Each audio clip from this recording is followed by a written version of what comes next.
when it comes to the sheer volume of writers who have been born there, or live there, or who have trod the streets there, coming or going from the Deer Park National School, the Dean Kelly National School, St. Peter's Convent Schools, and St. Aloysius College. But the one writer who has done more than any other to immortalise Connaught Street is John Broderick. Just last year we celebrated the centenary of his birth. His books are still being read and republished even in America, and yet at times here in Athlone we seem to just take him for granted. John Broderick was one of the great Irish provincial writers of the 20th century. He celebrated Athlone just as James Joyce celebrated Dublin, and his novels are full of characters observed from behind the counter in the family bakery in Connaught Street. Of course, Connaught Street was not full of gossips, but like every street in Ireland, it has its share, and these were the people who fascinated John Broderick, and some of whom he chose to immortalise in his novels. This afternoon I'm going to introduce you to two of these fictional women, recreated by Broderick from real life, but exaggerated for comic effect. Don't let anyone tell you that John Broderick books are all serious novels. Many of them have comic moments, and that is what we will be looking at today. Words will be those of novelist John Broderick himself, adapted from his own writings. John's second book, The Fugitives, is set in a small town. The blurb of the book tells us that nothing ever happens in this small town. For years the men have worked and the women have watched each other from behind the lace curtain, waiting for the old and sick to die so as to enjoy the excitement of a fine funeral. The plot is a simple one. Set in the 1940s, a young man from Athlone, Paddy Fallon, became involved with the IRA and was one of three gunmen involved in the killing of the Northern Ireland Under-Secretary in London. The story is told in a straightforward narrative, but the tension is relieved every so often when we eavesdrop on a pair of gossips. Hetty Fallon, the stepmother of Paddy Fallon, who runs a pub and grocery business, and her neighbour and rival, Mrs. Langan, whose only son emigrated to Australia and lost contact with the family. But Mrs. Langan is, of course, too proud to admit that. The scenes in the book with Hetty Fallon and Mrs. Langan reflect a ritual encounter between two old rivals. Every Monday and Friday morning, Mrs. Langan calls in to visit Mrs. Fallon in the snug of the family bar. Their discussions followed a tried and trusted routine. Mrs. Fallon, it's only me. Hetty was already waiting for her inside the snug, a small enclosure behind one of the windows, closed off from the rest of the shop by a wooden partition. Come in, come in. Oh, there you are, Mrs. Fallon. I was just passing. Thought I'd drop in for a moment. Come in here and sit down. I've just finished my rosary. Historical mysteries today. This part of the ritual varied with the day. On Mondays during Advent, it was the joyful mysteries. On Fridays during Lent, the sorrowful mysteries. Do I smell of fish? I hate the smell of fish. Oh, I don't smell a bit at all. It's just that I think I do. You know I have a very delicate nose. The least odour and I think I'm contaminated. I can't bear anything offensive. It's a terrible way to be, considering the dirt of some people. Ah well, in the honour of God. In the honour of God. A lovely drop of port, thank God. Just the way I like it. It'll do you good. You You look a bit pale. Oh, I don't know why I am. I feel completely washed out. Not a wink of sleep last night. Sitting up every 10 minutes, sprinkling holy water over the poor souls in purgatory. And then dragging myself out for 8 o'clock mass. I feel I could just drop down and die. Terrible sudden times. Nothing but people dropping down dead all over the place.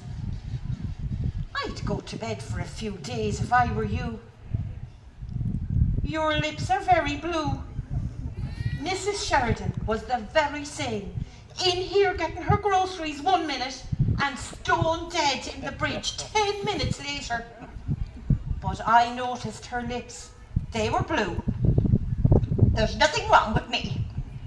Old age runs in our family. It's just that I'm too conscientious. Always worrying about the way the world is going. Always working myself to the bone when I have no need to.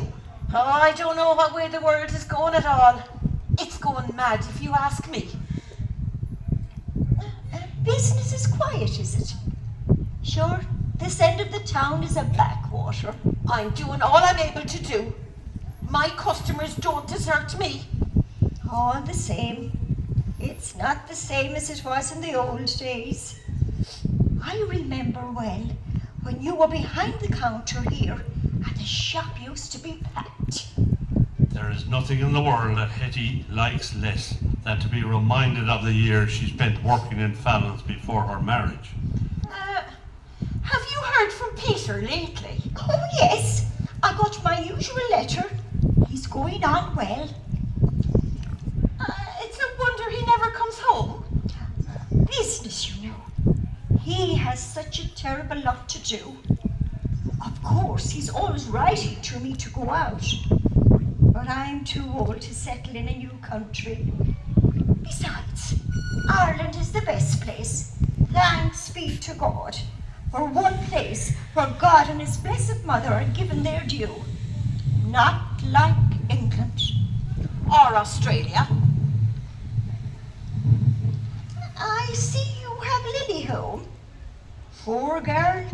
Looks washed out. Is she sick? No. Is that a new blouse you've on? Oh, I've had this blouse for ages. A really good garment never wears out or goes out of fashion. Did Lily bring you home any new clothes from England? I don't need any new clothes. I suppose she's home on holidays, poor girl. What is she working at now? She's a supervisor. All those supervisors. London is full of them. All Irish. I suppose it's the same in Australia. What does Peter say? Peter has his own business. And he employs several supervisors. And you have Paddy home too. Oh, you must be worn to a thread, cooking and attending to them all. I really don't know how you stick it.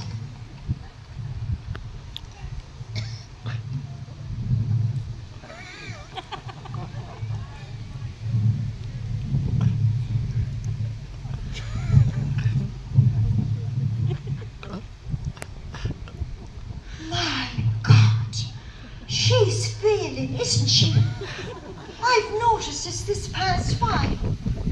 It won't be long until you're calling for John McNeil. How many years is it since she was at Mass? 47. The priests have given up on her for years. It's a disgrace. That's what it is. When the whole world is steeped in paganism and need of every prayer it can get, we have the likes of that one on our doorstep. Shocking, shocking. Oh, mad, mad. It's the only explanation. And to think she was going on to be a nun once. I remember the week she went off to the convent, and to leave it after 4 years. Shocking, shocking, shocking. I don't know how you stay in the house with her. But of course you have to, haven't you? It was a terrible will for your husband to make, leaving her a room and you to keep her for life. It was no kindness to you. I feel sorry for you, you poor thing. My Paddy was a charitable man. To buggery with charity. Of course, you might have a chance of starving her out of it, if it wasn't for Lily sending her home money.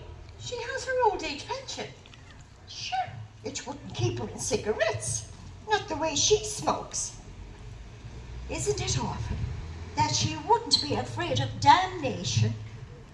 And having you poor thing, slaving and cooking for her, especially with business the way it is.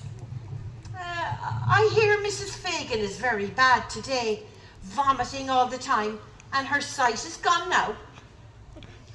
When I heard they were giving her the morphia, I knew it was the end.